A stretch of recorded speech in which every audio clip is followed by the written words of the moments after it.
Mind the gap. 3 words, 10 letters. Nothing to do with Jack Harry's. Would be better link bait if it did, but it's all about the centaurs. You heard me. The centaurs. If you have spent any time in London, more specifically under London, you've seen those words and heard them. Sometimes that's all you get. They leave it to you to work out what gap needs minding. The gap between men and women? No, not the gap between men and women. The gap between creators and fans? No, not the gap between creators and fans. I just did 3 videos on that. I'm on to a new topic now. The gap between subscriber count and actual talent? Oh, now you're just being smart. Jack's gap? No, I said it is not Jack Harry's in the intro. Pay attention. Oh, between the train and the platform. Between the train and the platform. That gap. That gap. In Hong Kong, by the way, the warning comes with Asian politeness. Please mind the gap. But this isn't a video about the warning. It's a video about the gap and the centaurs. First, the gap. The gap is a geometrical necessity. Bear with me. Train cars are straight. Tracks sometimes have to curve. Now, that's not a problem for the train, of course, because the wheel trucks under the cars independently swivel so they can follow the tracks, unless the train goes too fast. But that's physics, and this is geometry. Because sometimes they have to build a station right over that curved bit of track, and then this happens. The gap.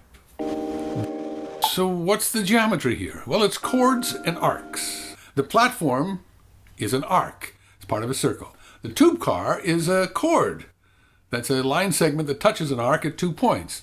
The space in here is the gap that they're asking us to mind. And you can see it's biggest right smack in the middle.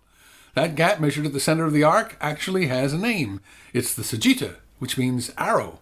Now, why is it called the sagitta? Why the arrow?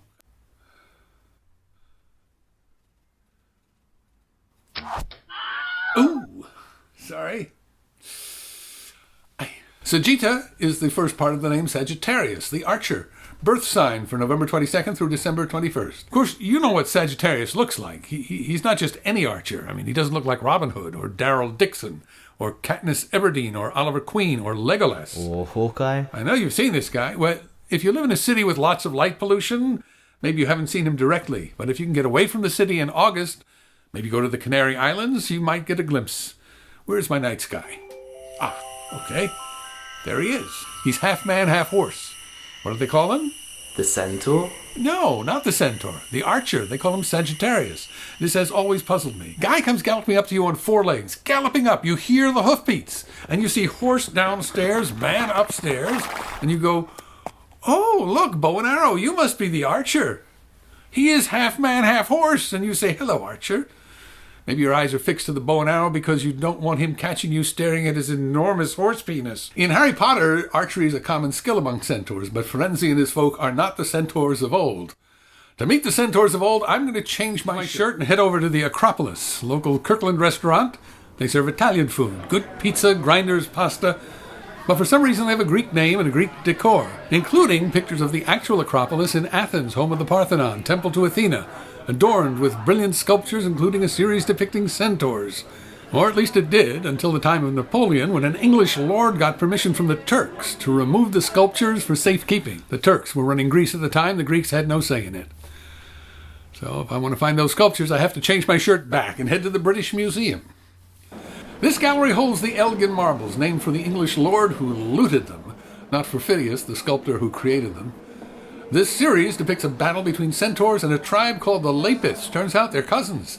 Seems the origin story for centaurs is that one of the Lapiths had sex with a mare. Rowling cleans that one up. She makes the centaurs their own species, not a human-animal hybrid.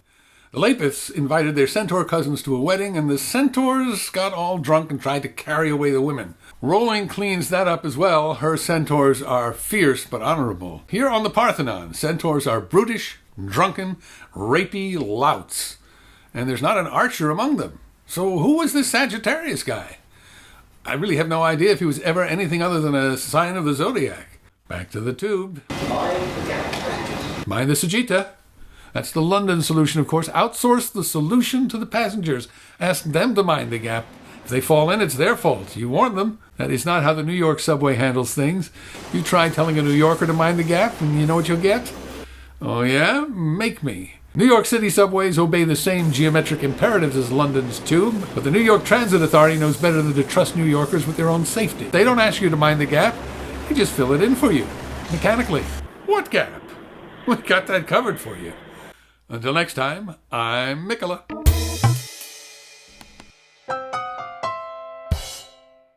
DVD extras. Here's another New York solution to the gap problem. This is under City Hall, one of the most beautiful stations in the system, but very curved track. And as you can see, big gap.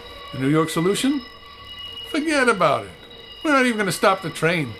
The train don't stop, door don't open, passenger don't fall in the gap. Done. That's how we handle things in the Big Apple. Just keep moving. If you haven't seen my recent videos on YouTube celebrity culture, here they are in the playlist, all buttoned up for you.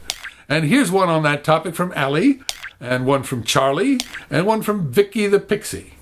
Bye now.